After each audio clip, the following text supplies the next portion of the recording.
Hi friends, இன்றைக்கி September 12 இன்றைக்கி வந்து சிறகடிக்க ஆசையில் என்ன நடக்குதுன்னு சொல்லிட்டு பார்த்தலாம். நேற்று வந்து செல்வத்துக்கிட்ட முத்து வந்து சொல்லிட்டு வராரு, நீ வந்து 60ஆம் கல்யாணத்துக்கு ஏற்பாடு பண்ண, நான் வந்து பணத்துக்கு ஏற்பாடு பண்ணுறேன் அப்படின்னு சொல்லிட்டு வராரு இல்லையா. இன்றைக்கி வந்து மீனாட்ட வந்து அதை கேட்குறதுக்காக மாடிக்கு வராரு. மீனா வந்து துணி காய போட்டுட்ருக்காங்க.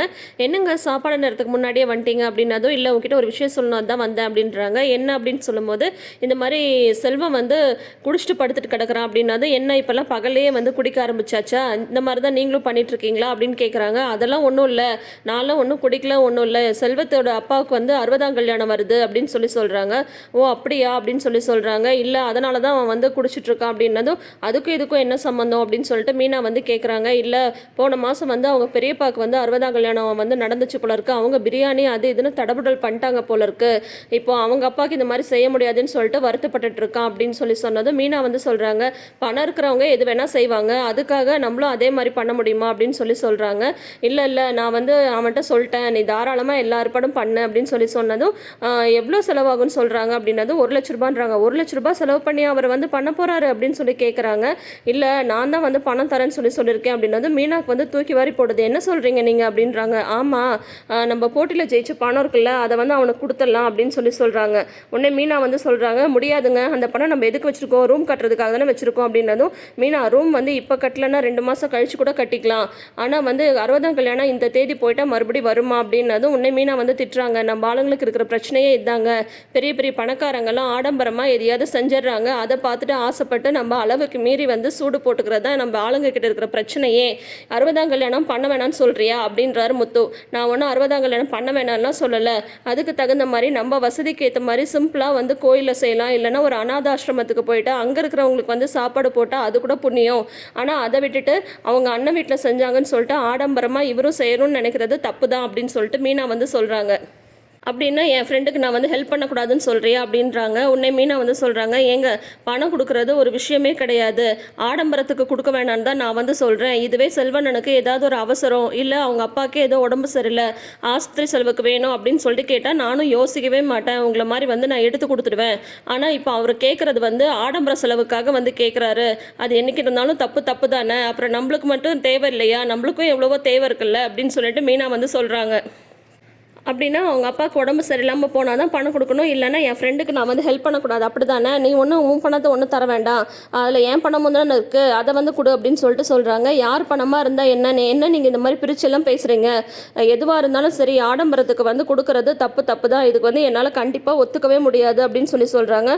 அவன் வேறு என்னை நம்பி எல்லா ஏற்பாடும் பண்ணிகிட்ருக்காமின்னா நீ வந்து விளையாடாத அப்படின்னு சொல்கிறாங்க. நான் விளையாடல, ஒன்றும் இல்லை, நான் வந்து கரெக்டாக தான் சொல்கிறேன், இப்போவும் சொல்கிறேன், ஒரு அவசர தேவை, கண்டிப்பாக பணம் வேணுன்ற பட்சத்தில் தாராளமாக வந்து கொடுக்கலாம், இன்னொருத்தர் வந்து ஆடம்பர செலவு பண்ணுறதுக்காகலாம் என்னால் கண்டிப்பாக வந்து பணம் கொடுக்க முடியாது, நீங்கள் என்ன வேணால் பண்ணிக்கோங்க அப்படின்னு சொல்லிட்டு போயிடுறாங்க மீனா. உடனே இவருக்கு வந்து பயங்கர கோவம் வந்துடுது முத்துக்கு.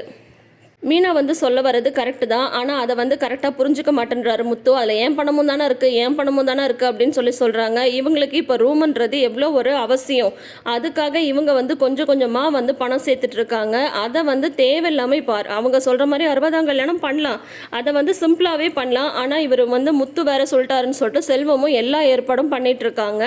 இப்போ மீனா வந்து ரொம்ப வருத்தத்தில் வந்து இருக்காங்க, என்னடா இவர் வேற இப்படி சண்டை போட்டு போயிட்டாரே அப்படின்னு சொல்லிட்டு. அப்புறம் மீனா கூட பூ கட்டுறவங்களாம் பார்த்துட்டு கேட்குறாங்க, ஏன் டல்லாக இருக்குது, ஏதாவது வீட்டில் சண்டை அப்படின்னதும் ஆமாம் அப்படின்ட்டு மீனா வந்து சொல்கிறாங்க.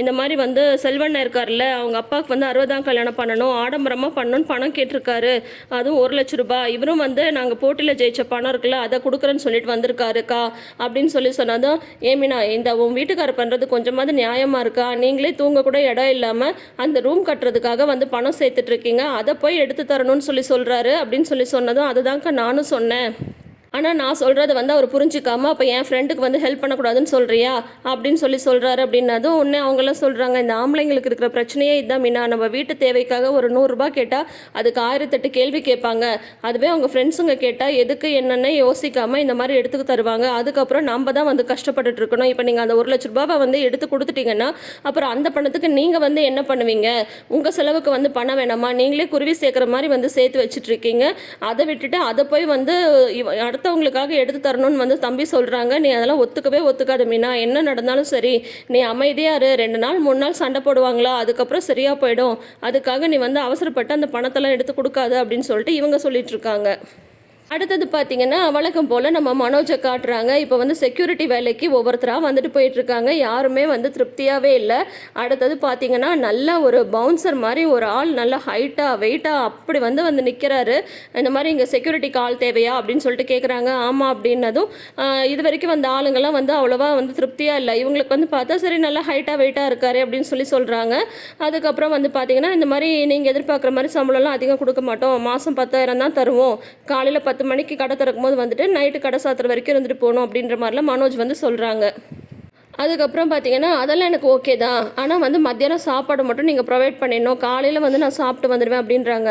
அப்போ அதுக்கு ஒன்று ஒரு லிஸ்ட்டே இருக்குது அப்படின்றாங்க. என்னன்னு கேட்கும்போது அவர் நல்லா செமையாக ஒரு லிஸ்ட்டு தராரு. 20 முட்டை, ஒரு ஃபுல் கிரில் சிக்கனு, மீன் குழம்பு அப்படி இப்படின்லாம் சொல்கிறாரு. ஐயோ இதுக்கே ஏகப்பட்ட செலவாகும் போல இருக்கே அப்படின்னதும் உடனே வந்து ரோகிணி சொல்கிறாங்க, பரவாயில்ல, ஆனால் இது வரைக்கும் வந்தவங்கள இவங்க கொஞ்சம் ஓகேன்ற மாதிரி தான் தோணுது. நீ வேற ரொம்ப பயப்படுற, அதனால இந்த மாதிரி ஜைஜாண்டிக்காக ஒருத்தர் கூட இருக்கிறது உனக்கும் நல்லது தானே அப்படின்ற மாதிரி வந்து ரோகிணி வந்து மனோஜ்கிட்ட சொல்லிட்டு இருக்காங்க. அதுக்காக பார்க்குறதுக்கு ஜைஜாண்டிக்காக இருந்தால் மட்டும் போதுமா, உண்மையிலேயே நீங்கள் வந்து செக்யூரிட்டி வேலைக்கு தகுதி தானே எனக்கு தெரிய வேணாமா அப்படின்னு சொன்னதும் அவர் வந்து சொல்கிறாரு, எனக்கு பாக்ஸிங் எல்லாம் தெரியும் அப்படின்னு சொல்கிறாங்க. அது என்ன எப்படி நம்புறது அப்படின்னதும் மனோஜை அலேக்கா தூக்கி சுற்றுன்னு சுற்றுறாங்க. இவருக்கு கிட்டத்தட்ட மயக்க வர மாதிரியே ஆயிடுது. அதுக்கப்புறம் பார்த்தீங்கன்னா இவங்களே வந்து ஓகே பண்ணிடுறாங்க. அப்புறம் அங்கே இருக்கிற ஸ்டாஃப்ஸ் எல்லாம் வந்து இந்த ஆள் லூஸு போல இருக்கு, இத்தனை நாள் வந்து பயந்து போய் கலராக சட்டையை போட்டுட்டு இருந்தான், இப்போ என்னென்னா அடுத்த லெட்டர் வந்திருக்குன்னு சொல்லிட்டு இவ்வளோ பெரிய ஆளை வந்து செக்யூரிட்டிக்கு வந்து நிப்பாட்டிட்டு இருக்கான், அதனால லூஸு பையன்ட்ட தான் நம்ம வந்து வேலைக்கு சேர்ந்துருக்கோம் அப்படின்ற மாதிரி அங்கே இருக்கிற சேல்ஸ் பர்சன்லாம் பேசிகிட்டு இருக்காங்க.